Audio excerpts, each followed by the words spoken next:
श्रीमद् भागवत गीता 15वां अध्याय। भगवान जी बोले, हे लक्ष्मी, संसार अश्वत्थ पीपल के समान है, जिसकी पुरुष रूप जड़ ऊपर है, चराचर शाखा नीचे है।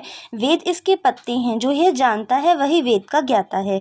इसकी शाखा ऊपर नीचे फैली हुई हैं। सत्व रज तम और गुण इसकी वहिनी नसें हैं, जिनसे इसका पालन होता है। शब्द रूप इसकी डालियां हैं एवं पीछे कर्म रूप में प्रकट होने वाली इसकी जड़ें नीचे मनुष्य लोक में और भी नीचे तक चली गई हैं। पर अवश्य ही यह रूप इसका आदि अंत और आकारी संसारी प्राणी के ध्यान में नहीं आता। तथापि इसकी जड़ गहरी है।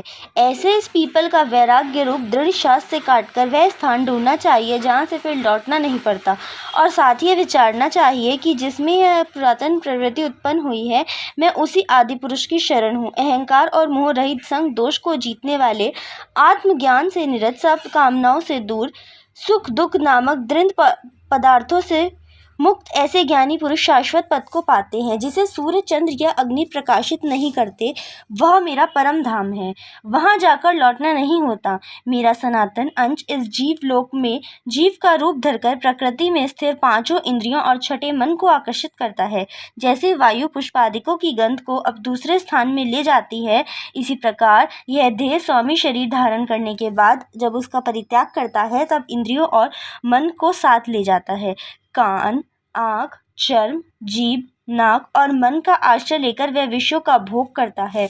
एक देह से दूसरी देह में जाते अथवा इंद्रियों से युक्त हो विषयों का उपभोग करते हुए इसको मूर्ख नहीं देख सकते, पर जिनके ज्ञान रूप नेत्र हैं वे देखते हैं। यत्न करने से योगी जन इसे देखते हैं, परंतु अज्ञानी यत्न करके भी इसे नहीं देख पाते।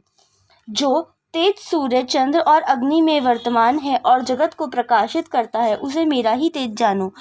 मैं पृथ्वी में प्रवेश करके अपने तेज से समस्त भूतों को धारण करता हूँ, और इसमें भरा हुआ चंद्रमा बनकर मैं ही सब औषधियों का पोषण करता हूँ।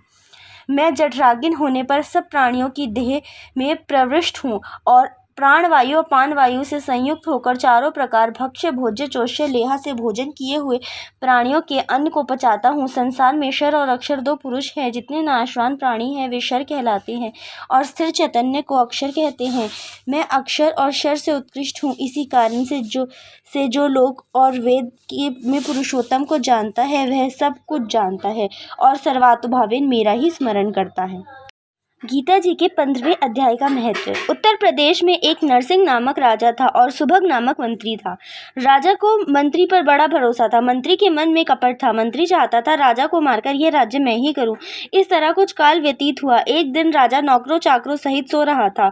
तब मंत्री राजा को सारे नौकरों सहित मारकर राज्य करने लगा। कुछ काल व्यतीत हुआ, तब वह भी मर गया। यमराज के पास दूत बांधकर ले गए। धर्मराज बोला, हे यमदूतों, यह बड़ा पापी है, इसको नरक में डालो। हे लक्ष्मी, इस प्रकार कई नरक भोगकर धर्मराज की आज्ञा से घोड़े की योनि में आया। एक सौदागर ने बहुत से घोड़ों को मोल लिया और वह घोड़े खरीद कर अपने देश को चला। चलते चलते अपने देश में आया। तब वहाँ के राजा ने सुना कि अमुक सौदागर बहुत से घोड़े ले आया है। तब राजा ने उसे बुलाया और कई घोड़े खरीदे। उस घोड़े को भी खरीदा। जब उस घोड़े को हाथ फेरा, तब राजा को देख उसने सिर फेरा। यह देख राजा बोला, क्या बात है जो घोड़े से सिर फेरा है?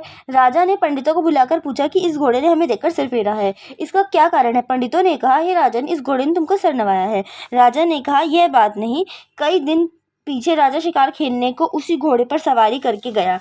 वह घोड़ा बहुत तेज चलता था। राजा शिकार खेलता खेलता बहुत दूर चला गया। उस दिन राजा ने जाते ही शिकार मारा था। राजा बहुत प्रसन्न हुआ। राजा घोड़े को वृक्ष से बांध कुटिया में गया तो वहां एक साधु अपने पुत्र को गीता जी के 15वें अध्याय का पाठ सिखा रहा था। वृक्ष के पत्ते पर श्लोक लिखकर बालक से कहा कि खेलते भी रहो और इसको भी कंठ करो। उस पत्ते को घोड़े ने देखा तो तुरंत उसकी देह छूट गई। देवदेही पाई। स्वर्ग से विमान आए, तिस पर बैठ बैकुंठ को चला। इतने में राजा जल पीकर बाहर आया, देखा तो घोड़ा मरा पड़ा है। राजा चिंतित होकर बोला, यह घोड़ा किसने मारा? इसे क्या हुआ? इतने में वह बोला, हे राजन, तेरे घोड़े का चैतन्य मैं हूँ। मैंने अब देवदेही पाई है, बैकुंठ को चला हूँ। राजा ने पूछा, तुमने कौन पुण्य किया? घोड़ा बोला, यह बात ऋषिवर से पूछो। राजा ने मुनिवर से पूछा। मुनि बोला, हे राजन, गीता जी का श्लोक लिखा हुआ पत्ता इसके आगे पड़ा है। घोड़े ने यह अक्षर देखे हैं, इस कारण घोड़े की गति भई। श्री नारायण जी बोले, हे लक्ष्मी, यह गीता के 15वें अध्याय का महत्व मैंने तुमको सुनाया है।